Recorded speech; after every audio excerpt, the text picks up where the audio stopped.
Larissa Keller, do Grupo 2 da Feira de Ciências, e hoje viemos conversar com o presidente da Câmara Municipal de Belo Horizonte, Gabriel Azevedo, sobre seu condomínio sustentável, assunto da nossa Feira de Ciências 2023 do Colégio Militar de Belo Horizonte. Olá!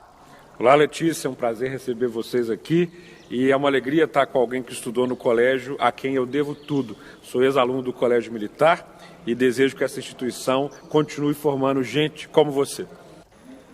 Quando o senhor teve a ideia de criar um condomínio sustentável em Belo Horizonte? Olha, foi no momento em que o Brasil passou por uma crise energética e que as contas de luz aumentaram sobremaneira. Nesse sentido, primeiramente, eu instalei os painéis fotovoltaicos para o meu apartamento e depois, quando me tornei síndico do prédio, decidi que era positiva a ideia da gente ter painéis fotovoltaicos alimentando as áreas comuns como elevador, hall e corredores. E os condôminos adoraram, implementamos, estamos economizando desde então. Quais materiais de construção são mais comumente usados em prédios sustentáveis e como eles se comparam aos materiais tradicionais em termos de impactos ambientais? Um dos fatores que cria muito desperdício é a construção civil. E o Brasil realmente está atrás de outros países que inovam no processo de construção. Então, madeira é uma dos ferramentais, dos insumos que podem transformar as construções em ambientes mais sustentáveis. Temos também a utilização de outros equipamentos que pensam na economia de energia por causa do calor, ou seja, edificações que não acumulam tanto calor, com instrumentos e com materiais que fazem o prédio mais ventilado, fazem uma sustentabilidade mais permanente numa construção. Quais são os desafios enfrentados na construção de prédios sustentáveis e como esses desafios podem ser superados? Acho que o grande desafio é o custo, né? O Brasil ainda enfrenta uma questão de que, para construir de qualquer jeito e para construir um prédio sustentável, pelo menos no início, a conta fica mais cara para quem quer ser sustentável.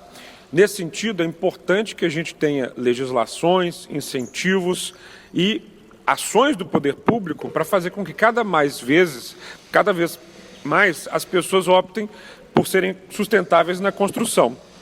Por exemplo, aqui em Belo Horizonte, nós temos uma lei da minha autoria, do Crédito Verde, que faz com que construções que são sustentáveis ganhem pontos e esses pontos possam ser abatidos na dívida ativa do município.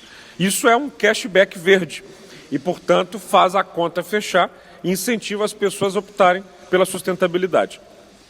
Quais são as metas e planos do condomínio em relação à sustentabilidade? Do meu condomínio, né? Isso.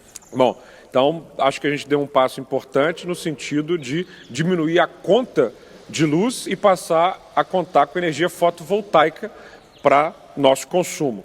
O próximo passo, que é muito complexo, é a questão da água.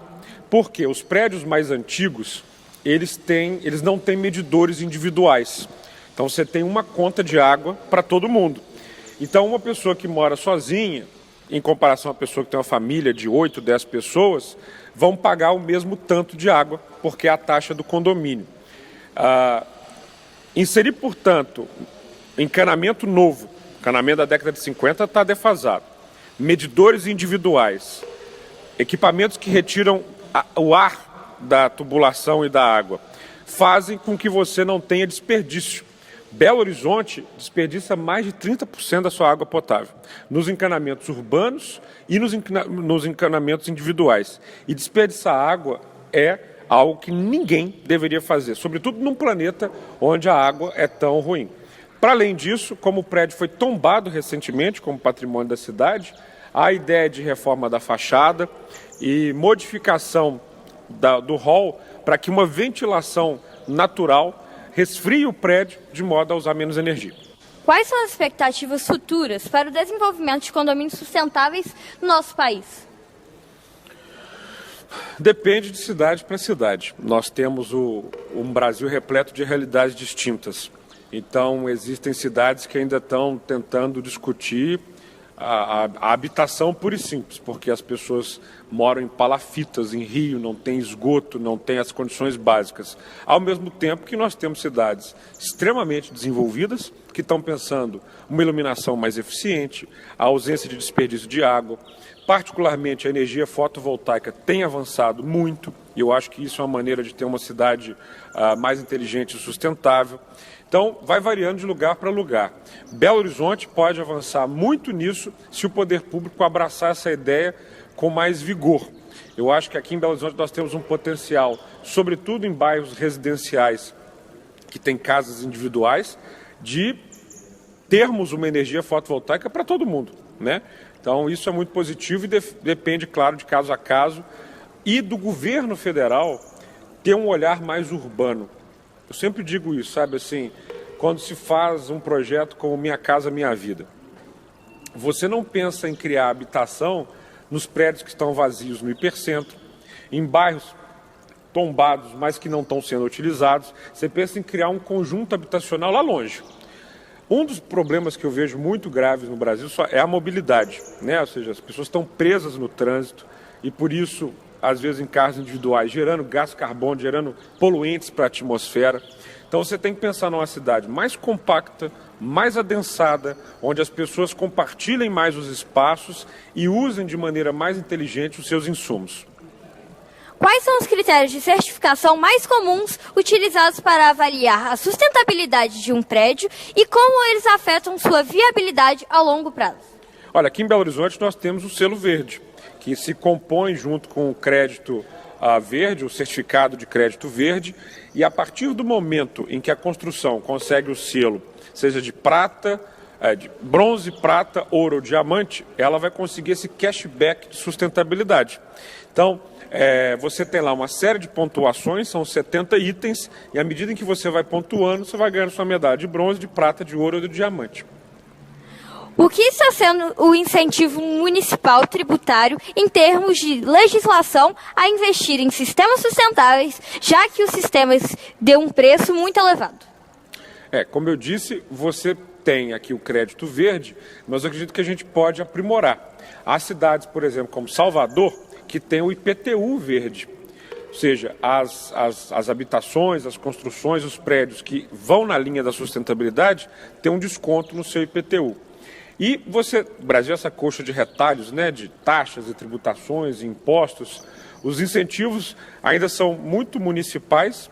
Eu sinto que você deveria ter mais incentivos estaduais e também federais.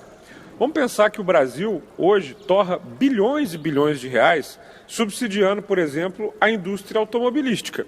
O que é isso? É pegar o dinheiro de todo mundo e colocar na produção de mais carros, que vão gerar mais poluição, enquanto todas as cidades sofrem com o transporte coletivo. Vamos dizer que a gente tenha, por exemplo, incentivo para a produção de ônibus elétricos no Brasil, para a produção de painéis fotovoltaicos, para a produção de material de construção que seja sustentável. Então, acredito que isso é um caminho a ser percorrido para transformar as nossas cidades em lugares melhores para se viver. Agradecemos ao senhor por responder todas as nossas perguntas e pelo tempo retirado para respondê-las. Muito obrigada. Eu que agradeço a visita de vocês aqui na Câmara Municipal de Belo Horizonte. Você veja que eu saí de um CMBH para outra CMBH. CMBH continua aqui no meu peito e eu sei que, eu dizia, né, quando eu era presidente da Sociedade Recreativa e Literária, que os alunos de colégio militar são raros, mas existem. Toda vez que a sociedade encontra com um estudante como vocês, a gente sente esperança de dias muito melhores para a nossa sociedade. Zum Saravai.